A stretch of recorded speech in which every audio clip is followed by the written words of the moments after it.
देसी लड़की की मजा लिया मैंने अपनी बुआ के घर में। वो लड़की वहां काम करती थी। मैं वहां रहकर पढ़ रहा था। कैसे मिली मुझे उस लड़की से मजा? यह बात तब की है जब मेरी 12वीं का परिणाम घोषित हुआ था। मैं 90% नंबरों के साथ पूरे विद्यालय में तीसरे स्थान पर आया था। सभी ने मुझे बधाई दी। मैं आगे की इंजीनियरिंग की परीक्षा की तैयारी के लिए दिल्ली अपनी बुआ के यहाँ आ गया। दिल्ली में बुआ का घर एक पॉश इलाके में था। उनका घर बहुत बड़ा और आलीशान था, मगर मुझे मिलाकर घर में सिर्फ 3 ही सदस्य थे। मैं, फूफा जी और बुआ जी।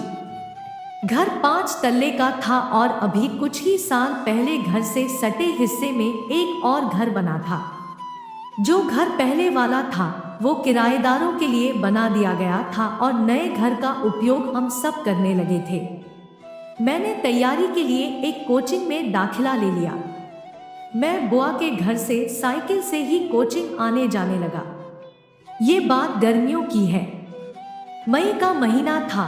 रात को जब मैं दिन भर की कोचिंग करके वापस आया तो इतना थक चुका था कि मैं बिना खाए ही सिर्फ दूध पीकर सोने चला गया। सीढ़ियों से ऊपर चढ़कर मैं अपने कमरे में आ गया और चादर ओढ़कर एसी चलाकर सो गया।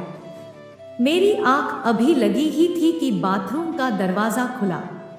मैं डर कर उठ गया और देखा कि एक औरत थी और अपने बाल पोंछते हुए बाहर निकल रही थी। मैं उसे देखकर भौंचक्का रह गया कि ये कौन है। मैंने उससे पूछा तो उसने बताया कि बाबूजी, मैं यहाँ की नई नौकरानी हूँ, आज ही गांव से आई हूँ। चाची जी ने मुझे यहीं रहने के लिए बोला है। उन्होंने मुझे आपके बारे में भी बताया है। आप घबराइए नहीं, मैं यहीं नीचे सो लूंगी, मेरा बिस्तर लगा हुआ है।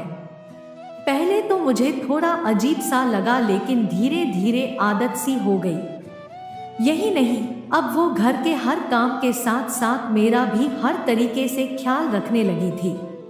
उस वक्त इंटरनेट नया नया चलन में आया था और साइबर कैफे में लड़कों लड़कियों की होड़ सी लगी रहती थी। मेरे कुछ कोचिंग के दोस्तों ने मुझे इंटरनेट के बारे में बताया।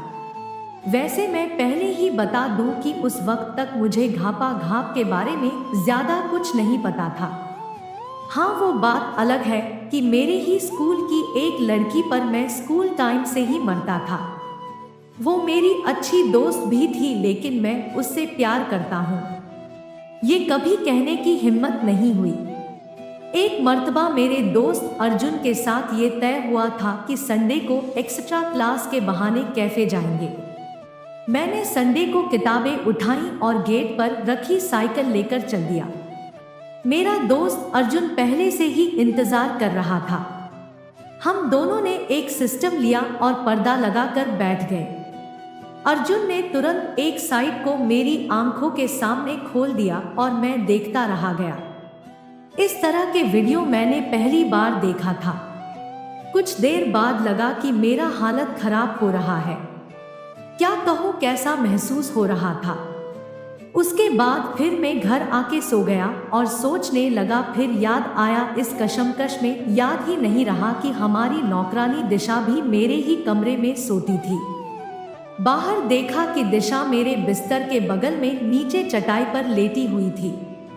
मैं साइड की वह लड़कियों को याद करते हुए दिशा को देखने लगा। उसको देखते ही मेरे मुंह से आवाज निकल गई और मेरी आवाज से उसकी आंख खुल गई। मैं हड़बड़ा कर पलंग के नीचे ऐसे देखने लगा जैसे मैं कुछ खोज रहा हूँ। उसने पूछा, क्या खोज रहे हो? मैंने कहा कि मेरी एक किताब नहीं मिल रही, पता नहीं कहाँ रख दी मैंने। तो वो उठी और किताब रैक पर से उतार कर मुस्कुराती हुई मेरी तरफ देखने लगी। उसकी इस नशीली मुस्कान से मेरे तो होश ही उड़ गए कि अब तो मेरी चोरी पकड़ी गई। मैं रात को अकेले में ये कहानियां पढ़ने के लिए अर्जुन से लेकर आज ही आया था। मैंने उससे कहा, ये मेरी किताब नहीं है, एक दोस्त ने दी है। मैं हाथ जोड़कर विनती करने लगा कि इसके बारे में किसी को ना बताना। तुम जो बोलेगी मैं करूँगा। वो मान गई, लेकिन उसने बोला माना कि आप बड़े हो रहे हैं, लेकिन ये सब गंदी बातें होती है। इस बात को धीरे धीरे 6 महीने बीत गए। इस बीच मैंने दिशा को हर तरह से देखने का मजा लिया, पर मेरी फटती थी कि उससे वह सब करने के लिए कुछ कहूँ। एक दिन जब मैं सुबह उठा तो देखा कि ड्राइवर गाड़ी निकालकर बाहर खड़ा था और फूफा बुआ दोनों कुछ सामान बाहर रख रहे थे। मुझे कुछ समझ नहीं आया तो मैंने फूफा से पूछा, आप लोग कहीं जा रहे हैं? तो उन्होंने बताया कि गांव पर कुछ दिक्कत आई है, इसलिए लगभग 1 हफ्ते के लिए गांव जा रहे हैं। तुम चिंता मत करो, दिशा को सारा कुछ पता है, वो खाने पीने का ध्यान रखेगी। तुम नीचे हम लोगों के कमरे में ही रहना, दिशा तुम्हारे कमरे में सो जाया करेगी। मैंने कहा ठीक है। कुछ देर बाद वो लोग निकल गए। मैं अंदर आ गया और नाश्ते की मेज पर बैठ गया। दिशा आज कुछ बदली बदली लग रही थी। मैं सुध बुध खोकर उसकी तरफ देखता रहा और वो कब मेरे सामने आकर खड़ी हो गई, कुछ पता ही नहीं चला। जब उसने कहा, इतने गौर से मेरे तरफ क्या देख रहे हो? मैं उसकी इस बात से एकदम से हड़बड़ा गया और नाश्ता करने लगा। वो खिलखिलाती हुई अंदर चली गई। तभी बाहर अचानक से बारिश होने लगी तो मैंने भी कोचिंग जाना रद्द कर दिया। प्लेट जब किचन में रखकर मैं बाहर निकल ही रहा था कि अचानक जोर की आवाज के साथ बिजली की गर्जना हुई। बस इतनी आवाज में दिशा मुझसे जोर से लिपट गई। मुझे भी कुछ समझ नहीं आया और मैंने भी उसे जोर से अपनी बाहों में जकड़ लिया। उस समय मुझे क्या बोलूं, मुझे कैसा लगा। लगभग 5 मिनट तक हम लोग लिपटे रहे। थोड़ी देर में दिशा ने कहा, अब तो छोड़ दो। मैंने तुरंत उसे छोड़ दिया। उसने मेरी तरफ प्यार से देखते हुए कहा, मुझे पता है आप मुझ पर फिदा हो और आपने वह सब भी मेरा देखा है, ये भी मुझे पता है। लेकिन शायद आपको नहीं पता कि पिछले 6 महीने से मैं आपको नहाते हुए देखती हूँ। फिर भी मैं कुछ नहीं बोलती थी, क्योंकि अगर किसी को कुछ पता चल जाता तो दिक्कत हो जाती। बस आज ऊपर वाले ने शायद मेरी सुन ली है और आज आप मेरे सामने हो, फिर आज घर में भी कोई नहीं है।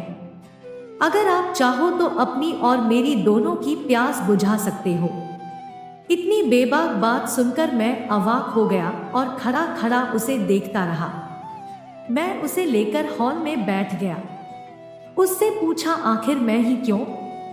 तुम तो शादीशुदा लगती हो। तब उसने रोना शुरू कर दिया।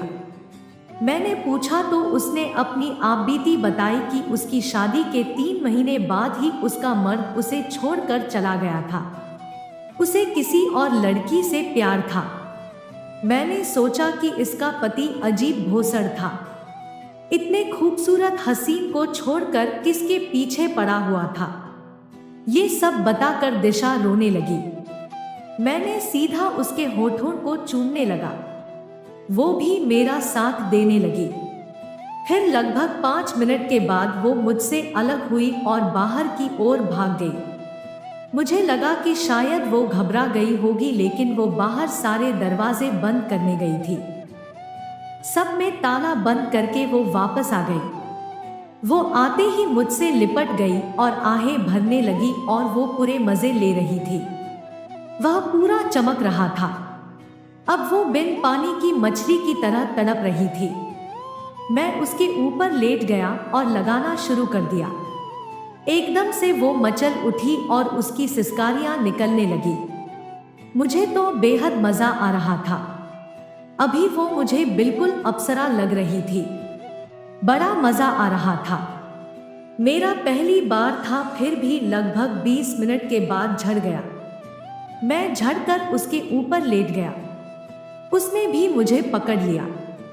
अब हम दोनों थक गए थे तो एक दूसरे से लिपट कर ही सो गए।